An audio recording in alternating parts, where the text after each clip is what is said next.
Mas não tenha dúvida, se a Rússia consegue avançar na Ucrânia fácil, as outras repúblicas ali, meu amigo, certamente seriam alvo. E aí iam lutar, e aí teria um apoio mais forte.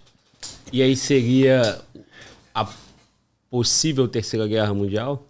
Eu não descarto isso. Aí sim não teria alternativa. Por quê?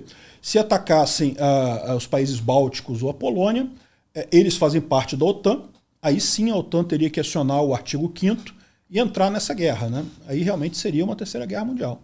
As consequências disso aí são terríveis, né? O Brasil teria que se posicionar, não teria como ficar neutro nessa história. Isso é uma coisa que eu temo muito, porque você vê o governo brasileiro do Lula, que claramente está perdido nessa história. O cara alinhou-se ao Putin de uma forma, né? O Bolsonaro já tinha errado um pouco ao negar apoio à Ucrânia, mas o Lula enfiou o pé na jaca, né? Entrou ali e falou, não, porque... por que o Zelensky não para a guerra? Caramba, o Zelensky está tentando parar a guerra, cara. O Zelensky está tentando tirar os russos da Ucrânia. Isso é parar a guerra. Parar a guerra é tirar os russos da Ucrânia. Enfim, eu temo muito por isso, porque se tiver uma Terceira Guerra Mundial, o Brasil está do lado errado. Como, diga-se de passagem, na Segunda Guerra a gente começou do lado errado, né? Ainda bem que lá a gente acabou indo para o lado certo mais adiante, mas o Getúlio Vargas adorava o Hitler, adorava o Mussolini, né? Toda a nossa CLT é inspirada no sindicalismo lá da Itália, né? Tudo inspiração nazista, inspiração...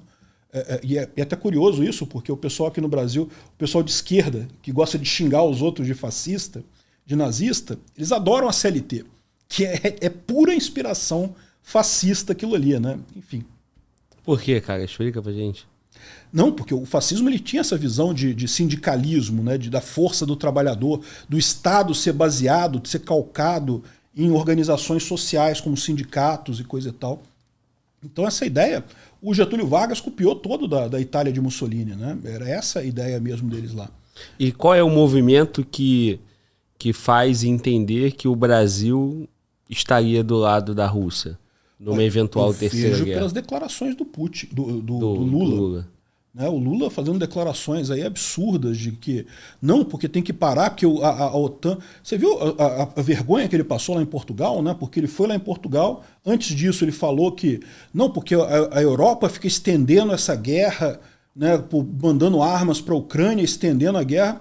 E aí ele chegou lá em Portugal, uma repórter perguntou para ele, peraí, você acha que nós aqui em Portugal, porque Portugal faz parte da Europa, Portugal faz parte da OTAN, e Portugal está ajudando a Ucrânia com armas, né? Inclusive é dos países que mais ajuda a Ucrânia. E daí a repórter perguntou, você acha que nós portugueses então estamos prolongando a guerra, a culpa da guerra é dos portugueses então? E aí o Putin, Putin, eu já estou confundindo o Lula com o Putin, porque é quase a mesma coisa, né? O Lula está com... Bom, eu ia falar que ele está com a boca num lugar da anatomia do Putin, mas enfim, no final das contas, o Lula se enrolou todo, falou que não sei o que lá, que por favor não entendi português, não entendi o que você falou e coisa e tal. Enfim. Não entende português.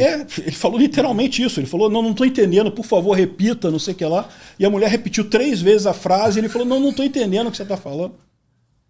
Pois é. Enfim. Ficou aquele papo de bêbado, né, que a gente fala, né? Pois é. Ninguém entende nada. Não respondeu nada. Por quê? Porque não tinha resposta. Sim. Ele acusou realmente Portugal de estar prolongando a guerra. Eu estou lembrando essa entrevista. O intérprete, alguém falava, ou o português esclarecia, ele fingia que não entendia. O bicho é malandro, resposta, né? Hein? Mas é isso que eu temo, cara, porque esse pessoal, o Lula sempre teve alinhamento com o ditador, com Putin, adorava o Putin. Mas ele sabe sair ali do jeito dele. Cara, trouxe o Ahmadinejad aqui no Brasil, pô. Então eu não sei não, eu tenho muito medo disso, né? Vamos ver como é que vai ser isso daí. Sim.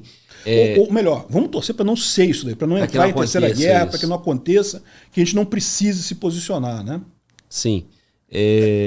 Isso tu entende que é ideológico ou é por interesse do país econômico, principalmente pensando nos BRICS? Não, eu acredito que é ideológico. É totalmente ideológico. Cara, os BRICS não são nada. Pô. Os BRICS o pessoal fala como se fosse uma coisa, uma alternativa ao dólar, uma alternativa à OTAN.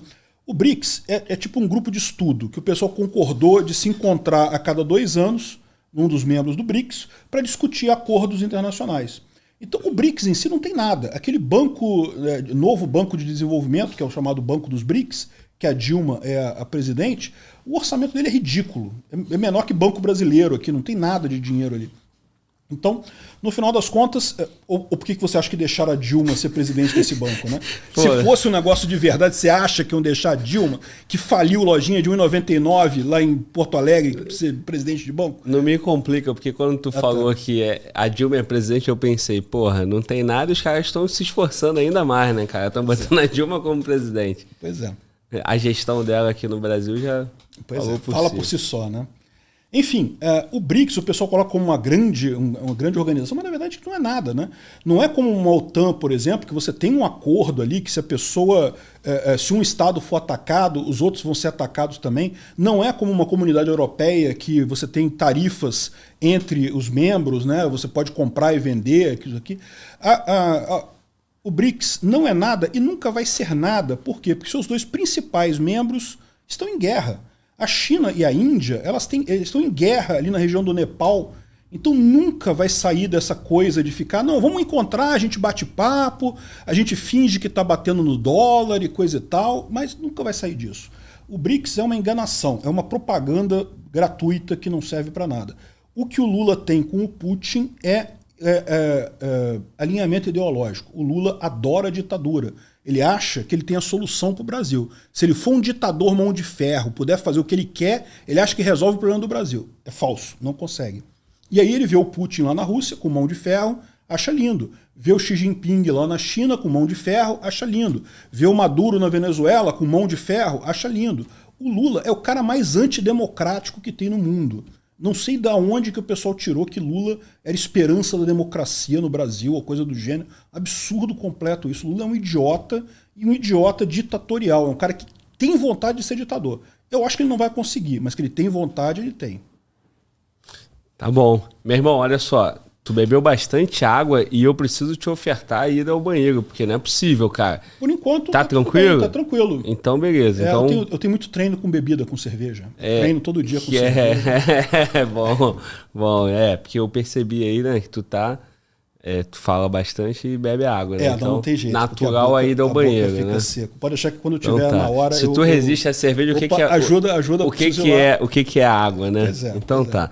Meu irmão, já que tu citou aí, né, cara, trouxe aqui pro nosso lado, né, o nosso papo mais doméstico, como é que você vê a questão geopolítica, o Brasil inserido nessas questões, né?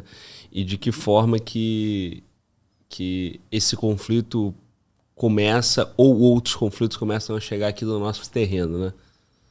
Eu acho que o Brasil tem um desafio muito grande, que é justamente como ele ter uma luz própria, ele ter a parte própria. Ele está conseguindo isso, né? O Brasil conseguiu, com esse aumento da capacidade de agricultura dele, uma coisa fantástica. A comunidade europeia vive ameaçando fazer sanção com o Brasil e coisa e tal. Os Estados Unidos pode ameaçar fazer sanção com o Brasil, mas a verdade é que nenhum dos dois consegue manter por muito tempo isso, porque fora alguns outros poucos países, como os Estados Unidos, que também tem uma capacidade de agricultura muito grande, pouca gente compete com o Brasil em termos de capacidade de produção de alimentos, né?